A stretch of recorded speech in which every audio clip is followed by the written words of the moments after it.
Dissent সহজ জুলাই সনদ, তাতে আসলে অর্জনের সিটে ফোটাও নেই। তা আমরা তো নোট অফ ডিসেন্ট সহজে জুলাই সনদ সেটার কার্যকারিতা ন্যায় এবং সেই কার্যকারিতাকে আইনগত ভিত্তি দিয়েও টেকসই করা সম্ভব নয়। এই কারণে তো আমরা জুলাই সনদের সেদিনের স্বাক্ষর অনুষ্ঠানে আমরা সেদিন অংশগ্রহণ করি নাই। আমরা তো বারবার এই কথাটা বলেছি যে যদি জুলাই সনদের আইনি ভিত্তিটা ঠিকভাবে দেওয়া হয়, যদি যে সনদের মাধ্যমে বাংলাদেশ রাষ্ট্রটাকে নতুন করে গড়ার প্রতিশ্রুতি দেওয়া হচ্ছে তার আদেশটা যদি সঠিকভাবে জারি করা হয়, গণভোটের প্রশ্নটা যদি সঠিকভাবে প্রেজেন্টেড হয় এবং সামনের সংসদকে যদি দ্বিত্ব ক্ষমতা দিয়ে, গাঠনিক ক্ষমতা দিয়ে যদি সংবিধানের সাথে সম্পর্কিত বিষয়গুলোকে টেকসইভাবে নতুন সংবিধানে অন্তর্ভুক্ত করা হয়, তাহলে পরে বাংলাদেশের মানুষের যে আকাঙ্ক্ষার জায়গাটি ছিল সেটাকে বাস্তবায়ন করা যাবে, নতুবার বাস্তবায়ন করা যাবে না।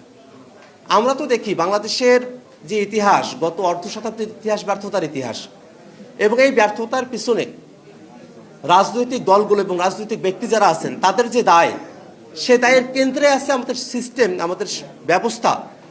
সেটা কখনোই এটা সঠিক ছিল না, কখনোই এটা গণতান্ত্রিক ছিল না। বাংলাদেশের মানুষেরা ক্ষণে ক্ষণে তারা জীবন দিতে প্রস্তুত, তারা জীবন দিতে চান, কিন্তু কেন জীবনের বিনিময়ে আমাদেরকে নতুন কিছু পেতে হবে? কেন আমরা সেই জীবনগুলোকে বাঁচিয়ে রেখে তাদের যে কর্মস্পৃহা আছে, তাদের যে ভালো নিয়তের জায়গাটা আছে, জীবিত অবস্থাতেই কেন তাদের সেই নিয়তগুলোকে, তাদের সেই ইচ্ছাগুলোকে আমরা বাংলাদেশে বাস্তবায়ন করতে পারবো না?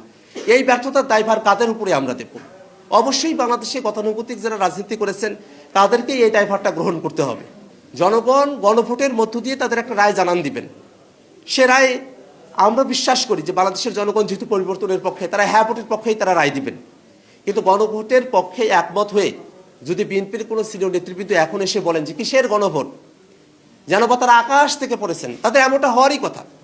যারা পরিবর্তনের সঙ্গে নিজেদেরকে খাপ খাইয়ে নিতে পারেন না, যারা সংস্কারের পক্ষে নাই, তারা যখন নতুন করে সমাজে বিস্তার করতে থাকেন, মানুষের মধ্যে যখন সংস্কারের আলাপটাকে তারা প্রমিনেন্ট দেখেন, তখন তো তাদের আকাশ থেকে পড়ার দশা হবেই।